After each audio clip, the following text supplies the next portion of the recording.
Perfecto. Bueno, muy buenas tardes a todos. Bienvenidos al que sin duda es uno de los actos más esperados de esta edición de la Feria de Tomares, la presentación de Ordesa de Manuel Vilas. Yo empezaría diciendo que si hubiera tenido que presentar a Manuel Vilas hace 2 o 3 años, seguramente habría tenido que dar bastantes explicaciones. Habría dicho que es para mí siempre ha sido ante todo un poeta, uno de los poetas más interesantes que han surgido en las últimas décadas en la poesía española, que venía de vez en cuando por Sevilla promocionando sus libros, siempre con cierto aire punk, con chaqueta de cuero, siempre vestido de negro, que a pesar de que nos parezca un señor aparentemente serio, es uno de los tipos más divertidos de la literatura española, que no sé si es decir mucho, porque la literatura española tampoco es que sea una castañuela precisamente, pero quiero decir que es una persona muy divertida y que además de su obra poética, que tiene títulos para mí fundamentales, maravillosos, como Resurrección, Calor, Gran Vila, ha hecho en los últimos años algunas incursiones en la narrativa, tanto en el relato corto como en la novela, unas novelas muy locas, un poco... Sí. Ahí. Bien. Bien, gracias. Unas novelas, como decía, muy locas, que tenían algo de lisérgico, pero que siempre, yo no sé cómo se las apañaba, siempre conseguía que en medio de todas esas peripecias y esas visiones más o menos extravagantes, siempre se las apañaba para encontrar la fibra de la emoción. Y también se las ha apañado siempre que ha terminado escribiendo una novela, esta Ordesa, que a mi modo de ver es emoción pura. Es una novela escrita, como se suele decir, tan a menudo desde las entrañas, con las tripas, y que es lo que hace que hoy Manuel Vilas no necesite presentación, no necesite todo este preámbulo que acabo de hacer, porque todos ustedes lo conocen, casi todos lo han leído, es una de las novelas sin duda más vendidas de la última temporada. Estamos hablando de 100.000 ejemplares que en estos tiempos que corren están al alcance de muy pocos, traducida a 8 idiomas, creo que son ya 16 ediciones, ¿no? Lo que viene a ser un éxito inapelable. Y de hecho yo empezaría este coloquio por ahí, dándole por supuesto la bienvenida a Manolo. Buenas tardes. Hola, buenas tardes. Gracias, Alejandro. Y esa sería la primera pregunta que te haría. Tú que has estado acostumbrado a moverte en los márgenes, ya la poesía no digamos si es marginal, de pronto y a base de tesón y de insistencia y de talento, publicas un bestseller. Pues los márgenes son muy malos siempre. mejor el centro.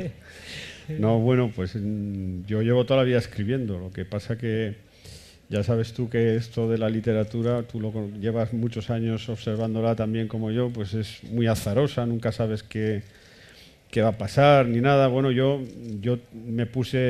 necesitaba escribir esta historia porque era una historia que para mí era brutalmente importante, porque o sea, este libro es una carta de amor a mi padre y a mi madre. Yo perdí a mi madre en mayo del 14, mi padre ya había muerto, entonces yo estaba viviendo un caos tremendo, entonces ya a mí la desaparición de mi madre es como si me hubieran roto la cabeza, ¿no? Me volvió medio loco y me hizo ver un montón de cosas que yo no sabía.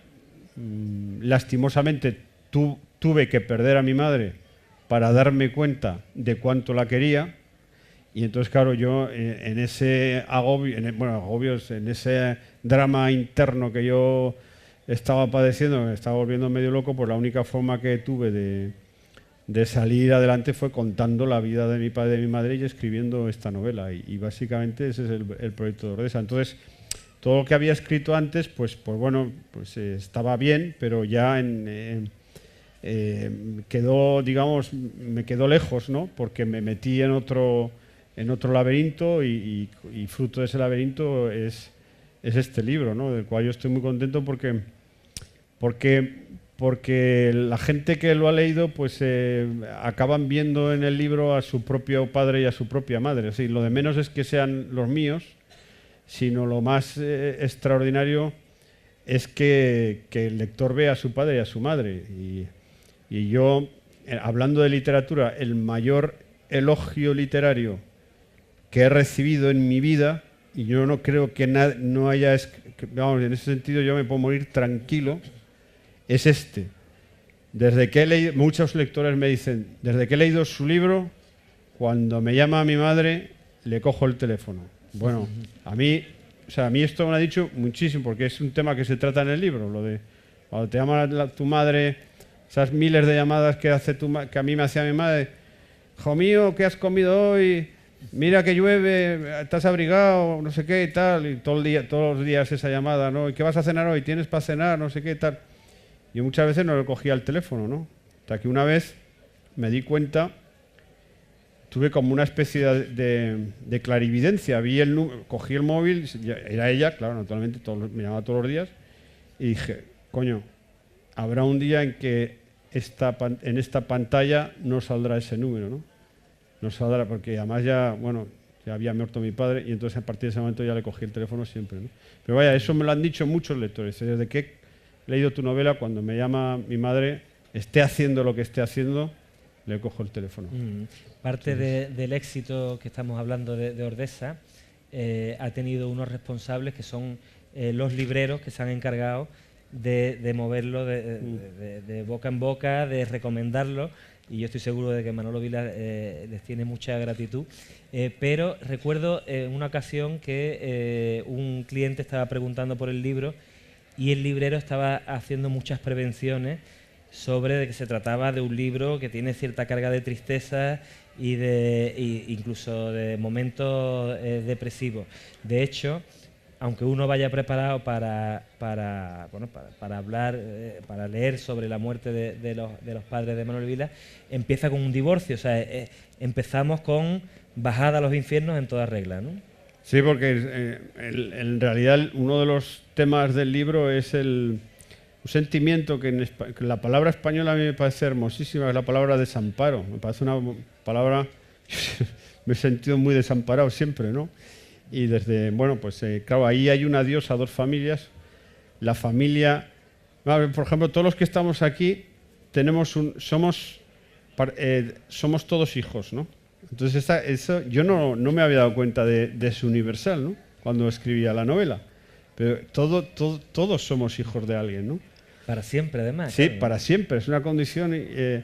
Luego, algunos nos convertimos en padres o en madres, ¿no? Entonces yo vi ahí en la novela, yo escribí un adiós a dos familias, la familia en donde yo había sido hijo y la familia que yo había fundado, ¿no? Entonces era un adiós absoluto a todo, ¿no? Entonces eso, claro, es un grado de tristeza, pero no es un libro... A ver, la vida tiene tristeza y yo empiezo el libro con una cita de Violeta Parra, donde dice que la vida es dichas y desdichas, ¿no? Entonces el libro está compuesto del mismo material que está compuesta la vida, que son de alegrías y de tristeza. Yo creo que el libro es luminoso porque el libro se fundamenta en la idea del amor. O sea, la naturaleza de este libro es una naturaleza amorosa. Está escrito desde el sentido más hondo del amor profundísimo que yo le tuve a mi padre y a mi madre. La tragedia es que ese amor tan profundísimo que yo le tuve a mi padre y a mi madre, que es una de las cosas, si no la cosa más importante que me ha ocurrido en la vida, no supe verlo hasta que se marcharon. Y eso es una cosa que se insiste todo el rato en la novela.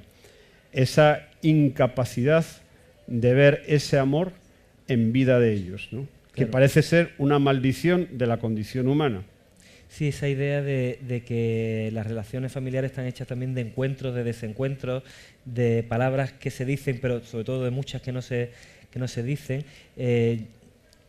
Vilas hace un retrato, a veces un esbozo rápido, otras veces profundiza más sobre sus padres, pero yo me preguntaba también, conforme avanzaba la lectura, cómo veían tus padres esos dos personajes españoles de una época muy concreta, a un hijo que se dedicaba a escribir versos. No sé si eso era una excentricidad, que se cruzara tu madre en Barbastro con un vecino y dijera, pues mi hijo es ingeniero, pues el mío poeta, ¿no? Pues te explico. Mira, mi padre nació en el año 30 y vivió la guerra civil y pasó hambre.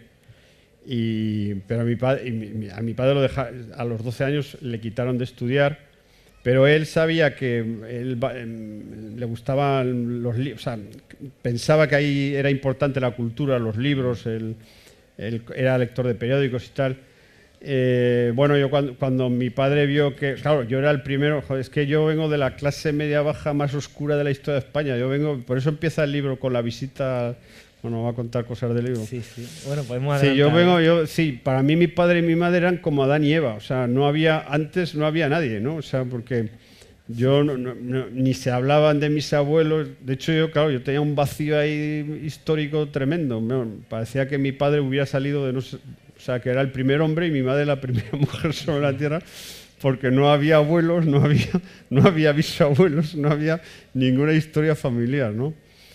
Entonces yo fui el primero que fue a la universidad, ¿no? Lo cual, bueno, fíjate, mi padre pues sí, evidentemente se quedó asombrado de que yo fuera a la universidad. Mi madre, que era una mujer era atávica, me dice, bueno, va a la universidad a ver qué pasa, ¿no? Porque ella no lo tenía. Luego cuando vio lo que pasaba, que vio que no pasaba nada, que no había... Sí, mi padre sí que valoraba la redención cultural social, sí que la valoró. Sí, joder, dice, bueno, hasta lee libros... Y encima escribe libros, que ya es el colmo. No solo lee libros, sino que escribe. Bien, estupendo. Pero mi madre, que vio lo que me pagaban con mis primeros trabajos, vio que el coche, porque mi padre era viajante de comercio, vio que el coche que yo podía comprarme era una mierda de coche y tal. Dijo, bueno, pues este igual que su padre. Es decir, la forma de ver mi madre, esto era como si hubiera sido una neoliberal, ¿no? Me vio y dice, joder, usted no ha prosperado mucho, ¿no? Entonces, bueno, y para colmo, corrígeme si me equivoco, el primer premio de poesía que tú ganas... Se lo pulió ella. Se lo pulió ella.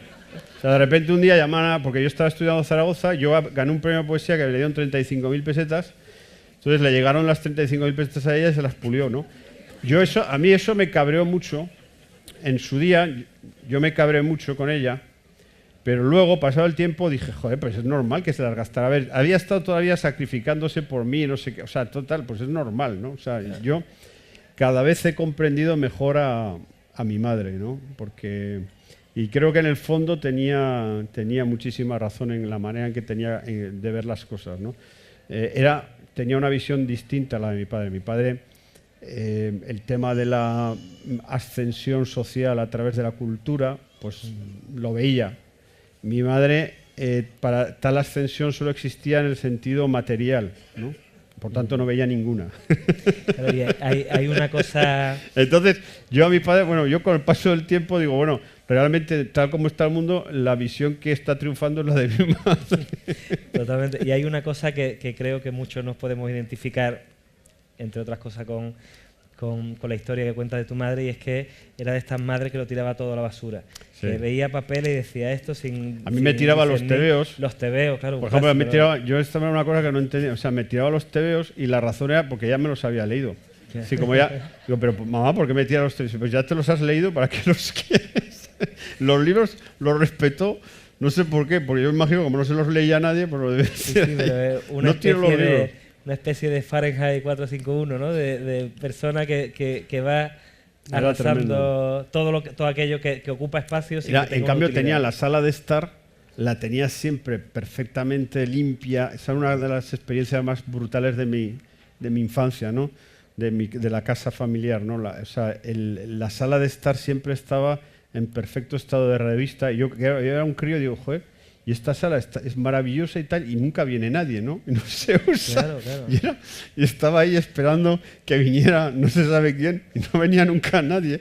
Y estaba ahí todo perfecto, los sillones, la mesa y tal. Hay un momento... Es uno de los grandes enigmas de mi infancia, ¿no? La sala... Pero mi madre la veía y decía, qué maravilla, estaban el tresillo, las cortinas, la vitrina y tal, todo perfecto y maravilloso. Allí no se hacía nada, ni se comía, ni se veía nada. Eso era una parte de la casa reservada para las visitas que jamás vinieron. Nunca vino nadie, ¿no? Hay un momento en Ordesa en el que se habla, no se preocupen si estamos adelantando cosas, porque la novela es lo bastante rica como para que haya mucho más. Aunque nosotros contemos algo, hay mucho más, ¿no? Pero hay un momento que a mí me parece muy emocionante, hablando de tu madre precisamente, en el que dices, bueno, se muere mi madre, que es una persona a la que se le había ido la vida ocupándose de tener la cocina limpia. Creo que nosotros hemos conocido a nuestras madres, nuestras abuelas, limpiando cada día la casa como si fuera eso la tarea de Sísifo, ¿no? Yo cuando me divorcié y me tuve que enfrentar a una cocina, yo me di cuenta de una cosa, dije, o sea, yo estaba todo el día limpiando la cocina y por mucho que la limpiara, nunca quedaba limpia. Entonces me comuniqué con mi madre, ¿no? Digo, ahora entiendo a mi madre, o sea, ella estaba siempre limpiando la cocina, pero es imposible tener limpia una cocina, ¿no? Y eso, bueno, y luego hay muchas cosas. Es un libro de fantasmas también, de comunicación con tus muertos a través de la materia, ¿no? Porque claro, yo de repente me compré un lavavajillas que era de marca, sin marca, ¿cómo se llaman esto? Okay, sí, no, pero es marca blanca. Y entonces recordé que mi madre siempre, las últimas lavadoras que tuvo eran todas de marca blanca, ¿no? Y dije, hemos acabado en el mismo sitio, ¿no? Estoy en el sitio con el mismo tipo de electrodomésticos que tenía mi madre. No nos podíamos comprar ni un Balay, ¿no? La marca blanca, ¿no? Bueno, entonces, todas esas comunicaciones, esas conexiones, y yo limpiando la cocina como ella limpiaba la suya, entonces yo digo, bueno, mamá, estamos juntos, ¿no? Estamos haciendo lo mismo, ¿no? Entonces entendí mejor la vida de mi madre. También entendí, por ejemplo, el tema de cocinar, ¿no?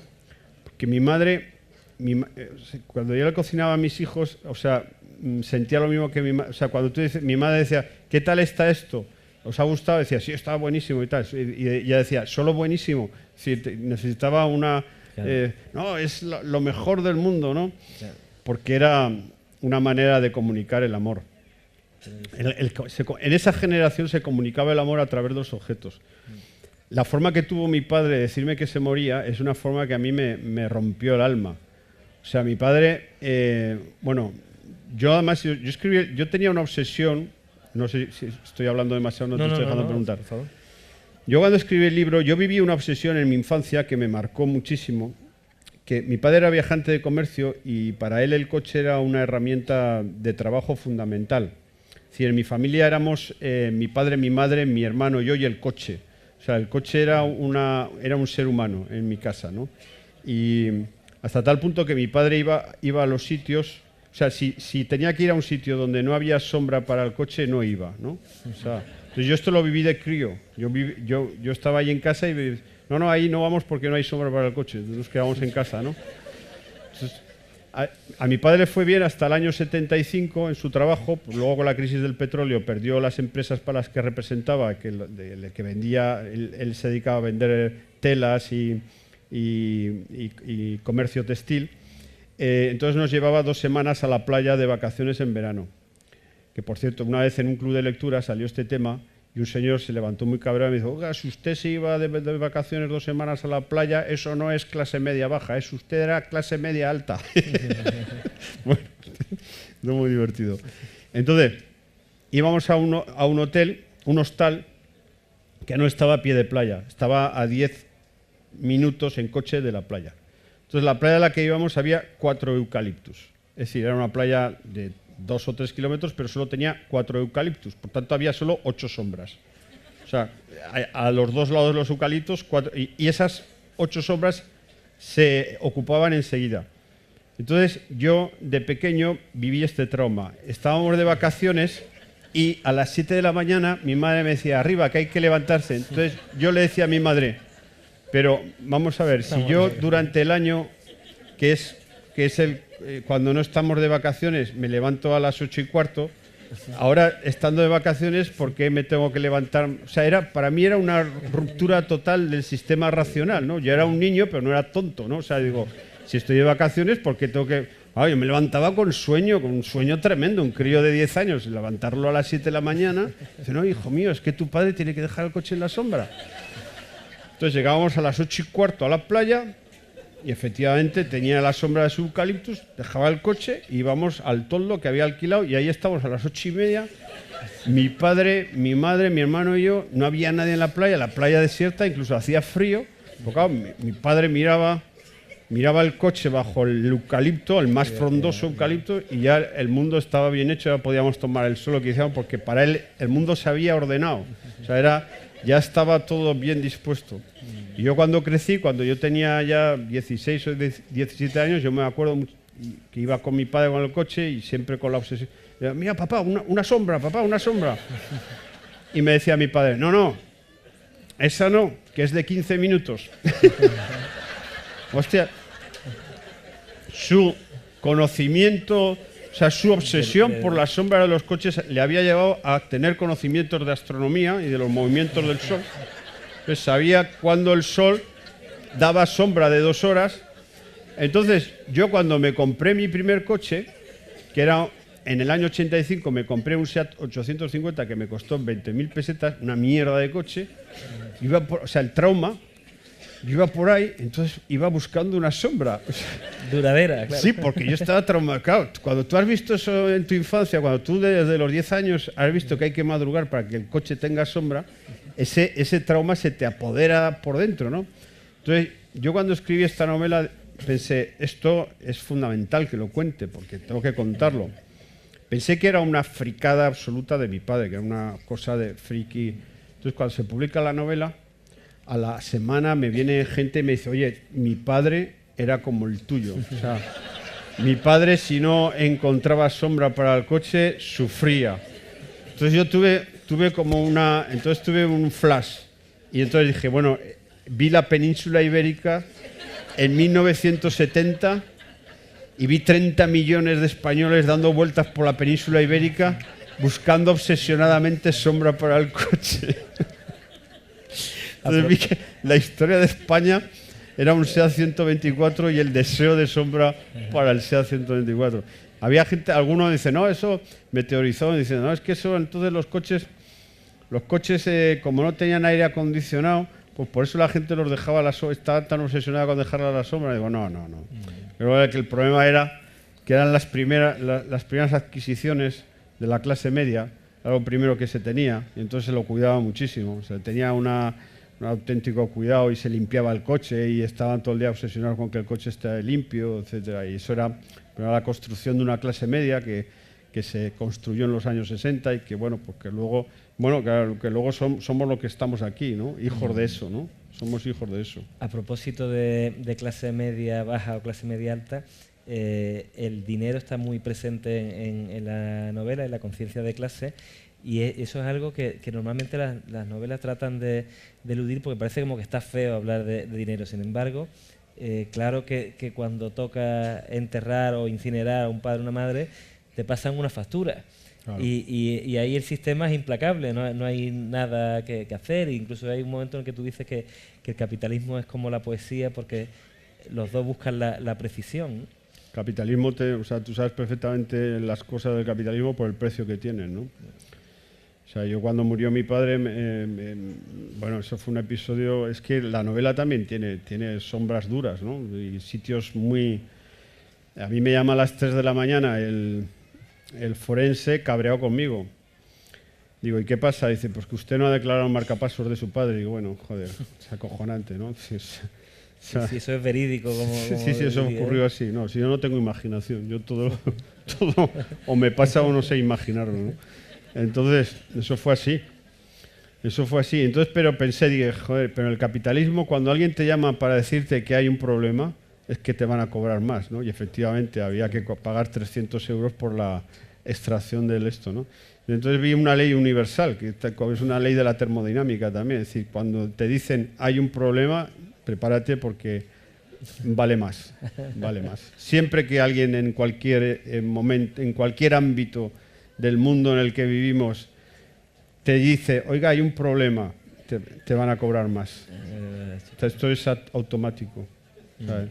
La palabra problema es una factura. Antes de pasar un breve turno de preguntas, por si quieren ustedes aprovechar la ocasión de que Manuel Vilas esté aquí.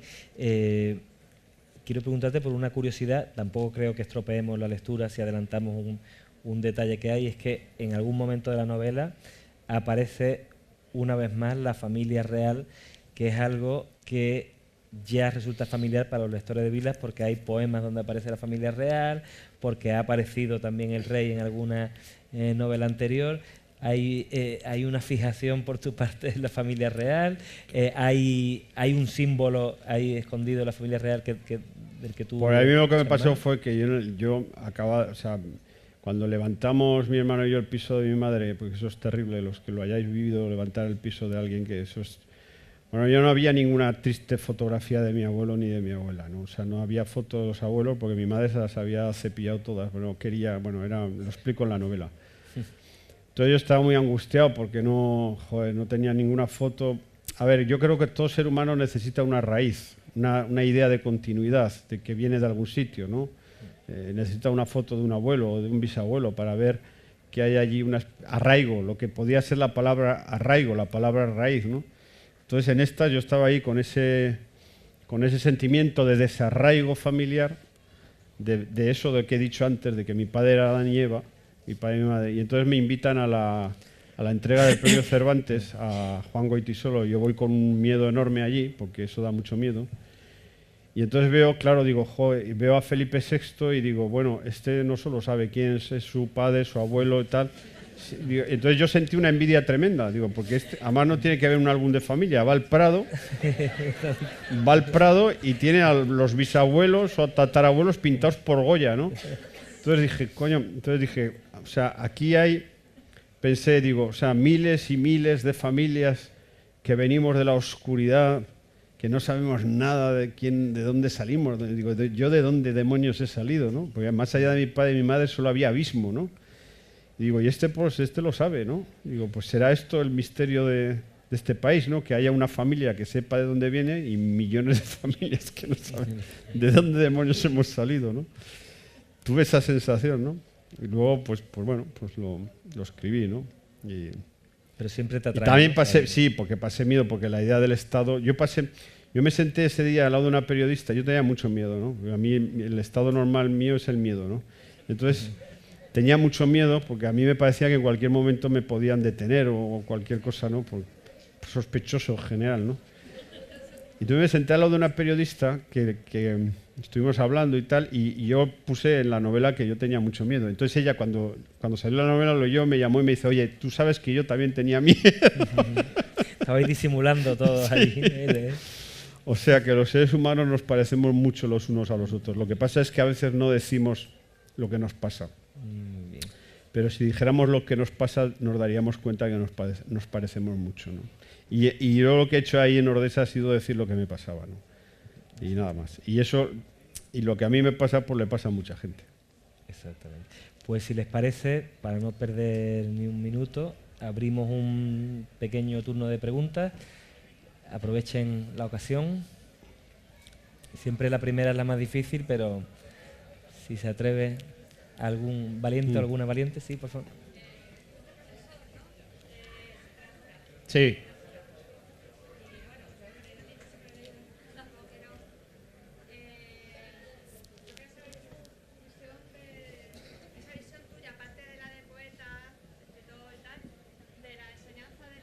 Literatura, esa visión tuya, aparte de la de poeta y escritor, de la enseñanza de la lengua y literatura en la actualidad, o bueno, en la época en la que tú la impartías, porque yo sí he percibido una cierta, por un lado, cariño hacia esa faceta y por otro lado, quizás desafección también. No sé si tanto por el sistema como lo establece esa enseñanza.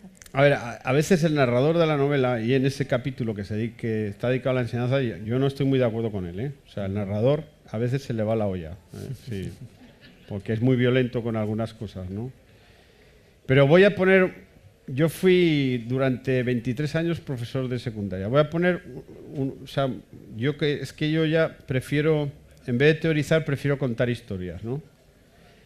Yo voy a contar una historia. Yo un año fui tutor de cuarto de la ESO, ¿no? Y yo tenía un chaval que era buen chaval, pero que no estudiaba. Pero era buen chico, ¿no? Y yo era su tutor. y en la junta de evaluación le quedaron todas, menos la mía. Yo le daba lengua, ¿no? Y la mía la aprobó. Entonces los otros profesores me miraban con decir, ¿y tú por qué la has aprobado? Si todos lo hemos digo, porque tiene un 5, ¿no? Si tiene un 5 está aprobado. Bueno, total, que le habían quedado todas las demás, ¿no? Y entonces, nada, yo puse las notas, se las mandé a su casa y a los 3 días pues vino su padre a hablar conmigo. Y yo me acuerdo de aquella mañana, pues que fue como una revelación. Es que mi vida está llena de revelaciones, ¿no? Yo estaba esperándole allí al final de un pasillo de estos edificios funcionales de los institutos construidos en los años 70, ¿no? De estos que te mueres de calor en verano y te mueres de frío en invierno porque están mal aislados. Estaba esperándolo y lo vi acercándose lentamente tal, hacia mí, ¿no? Que parecía todo como, no sé, como, bueno, se iba acercando. Nos entramos en el despacho y le digo, bueno, pues empezamos a hablar y de repente él me dice, mira, yo estoy en el paro, mi mujer está en el paro, mi hijo le han suspendido todas menos la tuya, que te lo agradezco mucho. ¿Qué hacemos nosotros tres? ¿Nos cogemos los tres de la mano, vamos al puente y nos tiramos al río? Me lo dijo así. Me lo dijo así. Bueno, pues eso. Sí, todos los mensajes que recibía ese señor del Estado o de la sociedad, no sé, de lo que quieras, como no se puede emplear la palabra España, pues yo qué sé, del más allá, eran el paro y ahí donde podía haber de manera obligada una sensibilidad social, que es la educación, por lo menos la educación secundaria obligatoria, también recibía rechazo, ¿no? Entonces, yo vi eso, ¿no? Yo vi eso y entonces, pues bueno, pues como lo vi, pues lo cuento, ¿no? ¿Una pregunta más? Yo sí me he explicado lo que he querido decir. Hay Es decir, que en vez de sacar a ese chaval adelante, el sistema lo que hacía era suspenderle. Entonces no se le sacaba adelante. No se sacaba a ese chaval adelante. Es como si tú vas a llevar, como si tú llevas un coche al mecánico y te dice, mira, este coche, la avería te cuesta 3.000 euros y el coche va a seguir sin funcionar. ¿No? Eso es lo que yo vi con el sistema educativo.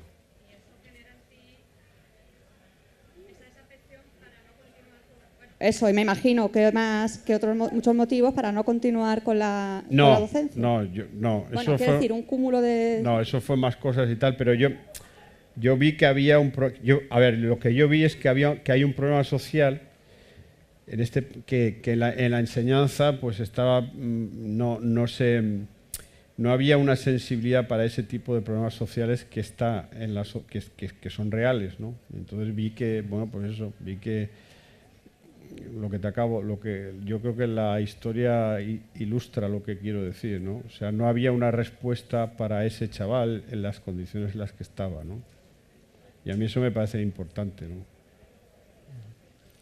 O sea, y que ese chaval, yo qué sé, pues que no se supiera de la fórmula del anhídrido carbónico, que no supiera decir 4 palabras en inglés, o que no supiera quién era Juan Ramón Jiménez, pues no me parece que fuesen los grandes problemas de su vida, ¿no? ¿Hay otra pregunta ahí? Sí, a mí me gustaría acercarme más a la faceta humana porque no lo conozco como escritor.